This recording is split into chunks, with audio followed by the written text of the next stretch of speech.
আর জায়গা পায় নাই, আর জায়গা পায় নাই। কোন গাছের মাথার উপরে বসে আছে? ওখানে কি আছে? কি খাচ্ছে? কোনো একটা ফল দেখা যাচ্ছে না গাছে।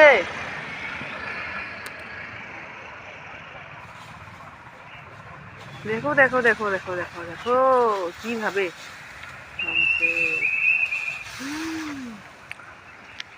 কি অবস্থা! কিছু নাই, কিচ্ছু নাই তবুও। ও মাই গড, অনেক আছে, দেখা যাচ্ছে না কিন্তু সামনে পুরো। ওহো, একটা ফল আছে, ওই ফলটা খাচ্ছে। আচ্ছা, বোঝা যাচ্ছে না যে কি ফল আছে। কি সুন্দর তো।